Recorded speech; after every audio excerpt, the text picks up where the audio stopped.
Ms. DeLon, you're charged with a Class B misdemeanor, silent or abusive 911 calls. Your bond amount set at $500. You're not going to get a personal bond based on the nature of the cases. I set your bond low because I know you're broke, but I'm not comfortable doing a personal bond based upon the particular allegations involved in this case and your criminal history.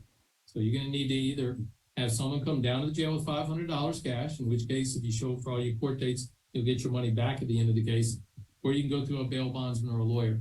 And do you want a court-appointed attorney, or do you want to hire your own lawyer?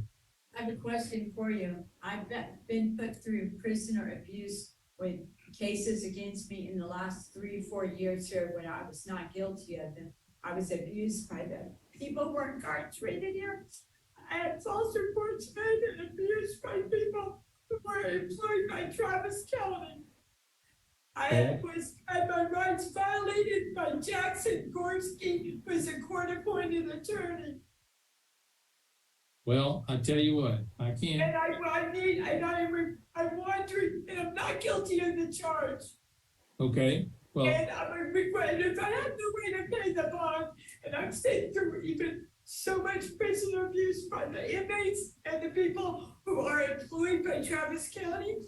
And a court-appointed attorney, his name is Jackson Gorski. I've been found guilty of charges when I was not guilty of them, when he was appointed as my court-appointed attorney. I'm requesting him not to be. I tell you what. I'm gonna would you like a different court-appointed attorney?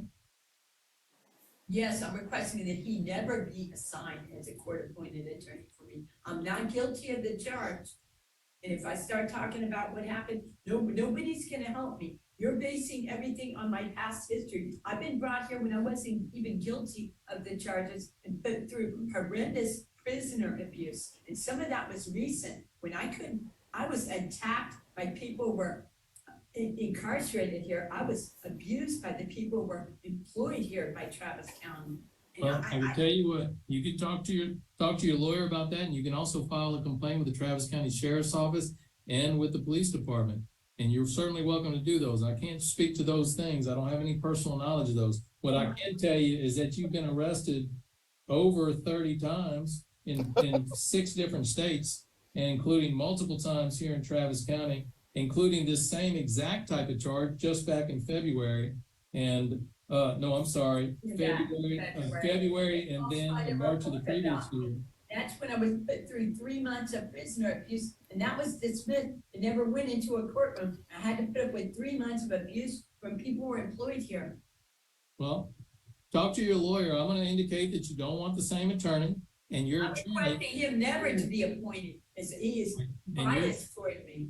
Well, you can file a complaint with the State Bar of Texas if you like. I wasn't able to do that. I didn't have money or time to do that. I'm requesting that Jackson Gorski never be appointed as an attorney, court-appointed attorney for me.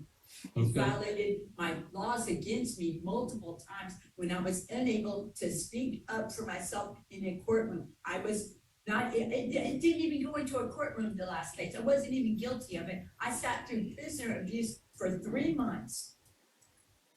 Okay. It's not legal. There is a process to file a complaint, and I'm unable to file a complaint while I'm incarcerated. I'm being abused by people who are employed here. I'm going to make sure you're represented by someone else, and I want you to talk to them. How long can I be held here without being brought to a courtroom? When you have people who are employed here block me from even showing up at court based on lies and false reports about me, and you have them employed at this jail right now. Well, talk to your lawyer about it. I'm not going to get any further into this matter. How long can I be held here without going to court and being released on this when I'm not even guilty of the charge? Your first court date's going to be in the next few days. In the next week, you'll at a minimum you'll be brought for your first court date. Your court-appointed attorney will be assigned to you by the end of the day tomorrow. They will reach out to you in the next couple of days, and they can come talk to me or one of the other judges about trying to get you out on a personal bond. You have to also speak to me legally. I have a right to speak to them. I've had people who were employed here deny me access to attorneys. That's illegal. I've experienced abuse from people who aren't. We're gonna have a court-appointed attorney assigned to you to try to help you out, and they can come talk to me about it. I'll remember. Okay. Have your attorney come talk to me about it. I'll listen. From you too. Your Honor, you hear me? That's right. You're in trouble, Your 'Cause Honor. I'm You should feeling be abused scared. right now by somebody who's employed here. And I'm reporting her as abusive toward me. Okay. All right, Tristan Simeon,